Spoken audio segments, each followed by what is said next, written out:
Hi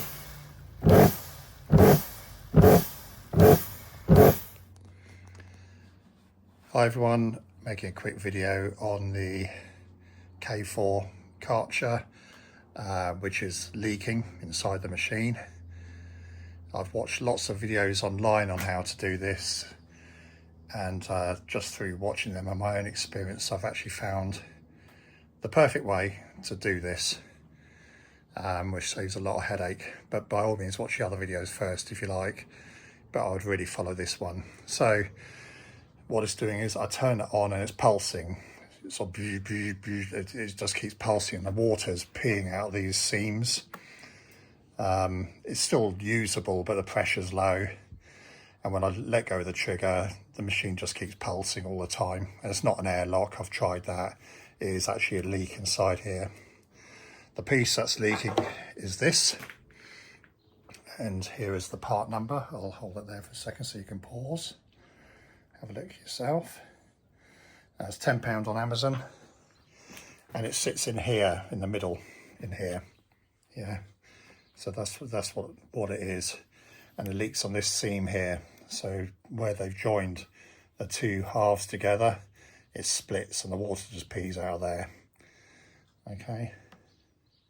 So very quick explanation before I start. What a lot of people do is they lay it flat down, and then they try to take the yellow lid off. That is where people are going wrong with it. There's a number of things in here where the washer bottle connects in, the mains cable connects in, there's a power button connected. If you try to start pulling that yellow casing off, you'll end up in a pickle.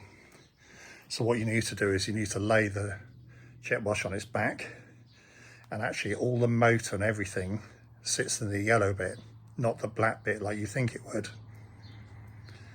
So remember that yellow bit, which I'll show you in a sec. The first piece you need to take off is this.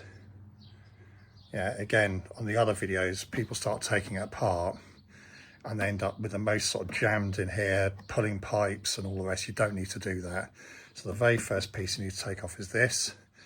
It's like a bayonet fitting. It twists after you've taken this little clip out, twists and then pulls off. So let's start with that, and then I'll take you stage by stage through it. So the first challenge is getting this little circlip out here.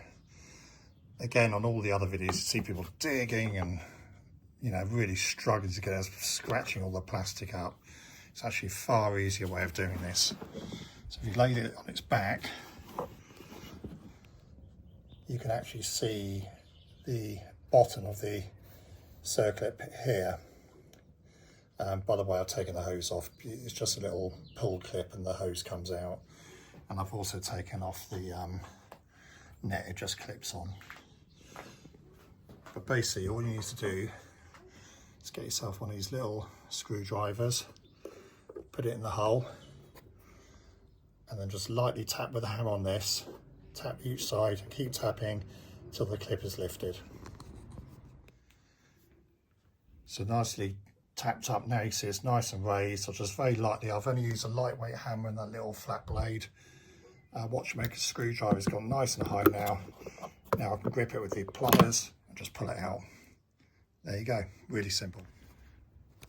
So now the clip's out.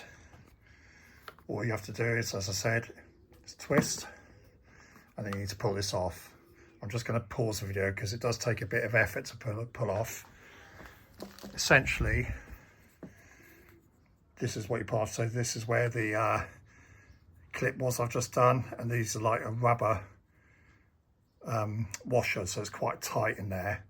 So you twist it to the side and then just pull that off. That's the first thing we have to do. So yeah, as I said, I used two hands, pause the video, and here it is. Yeah, so there you can see how I twisted, and there's the little key there, and pull it off. So that's the first thing we do. Now we're ready to start taking all the screws out. So as I say, this is the way you do it. Don't be tempted to turn it the other way. Keep the yellow cover facing down, because everything sits in the yellow cover, not the black. So the next step I've done is T15 Torx screws. There's 8 of them, 1, 2, 3, 4, and the same on the other side, 4 torque drivers. So you need to take them out, and then that's starting to loosen the cover. We're almost there now. The next step is at the back. We've got 2 Phillips screws here, one I've taken out here. So you take the screw out, gently prise underneath. Then I very carefully used my big pliers here on each side, give it a little tug, and then the rest of it you can just pull out with your hands. You've got 2 pins there. Yeah, you do the same as this side. So just lever underneath gently. You don't want to break the plastic. Pull them out.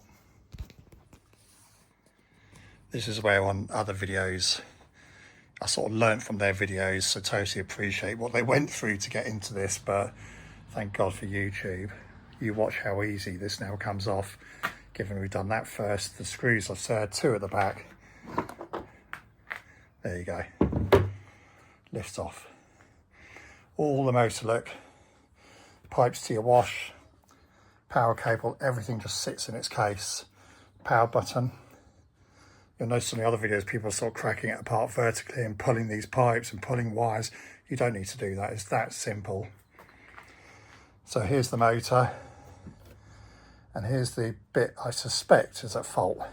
I'm hoping this is what's going to fix it. If it's not, then it's going to be something else in this, which is probably beyond my capability.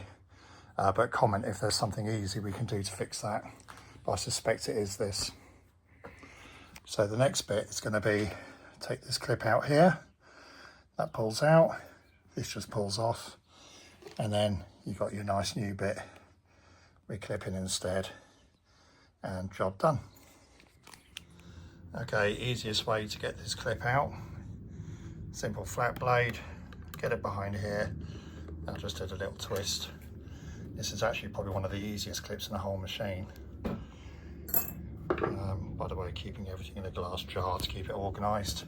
And then this should slide off fairly easily. Oh, sorry, unclip the pipe first. Tuck it out of the way. There you go. Hopefully this is the faulty part. Well, it doesn't look too bad actually. But I've gone with what I've seen online. Fit this and hopefully that'll fix it. Just a little tip here. This is quite tight to get back in there. So I dipped the prongs in Vaseline, slid it in and out of this to lubricate it. It's worth doing that on the new piece before you try and fit it. Now, got to be honest, that was quite hard to get in there. So what I've done is, once it's in, this will not move. So, as I said, I've Vaseline the clips. I've got them in as far as I can with my fingers. And I've just placed a flat blade here, very, very lightly, just tap, tap, tap. Tapped on the bottom, tapped on the top, tapped on the bottom, just sort of wiggled it gently in, and now it's in nice and tight. So I used a very small tool of persuasion, so I didn't have too much of a whack on it because I was frightened of breaking this, but gently tapping it works very well. So final checks before we put the lid back on. I'm going to go over the motor, dry it all off, get all the moisture out of here. Remember to clip the hose back in its little holder. Just check everything's in place. This sits quite loose for the chemical adder thing. Yeah, get it ready, and then I'm going to place that back on, put the clips in the back first with the 2 screws, then I'm going to do the 8 torque drivers, and then rig it up and test it. Well, actually, before I test it, I'm going to fit this back on as well. Must remember to do that. I've got some Vaseline there, which I'm probably going to put around this once I put it back together, so it goes on nice and tightly, and then it should be ready to go. Okay, so all the screws are back in.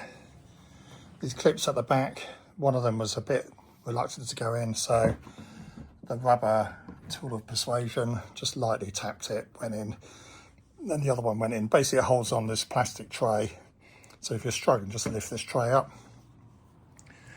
So I put Vaseline around that to make that go in a bit easier, and now just fit this on. I need 2 hands, so I'm going to pause here, and then we're done.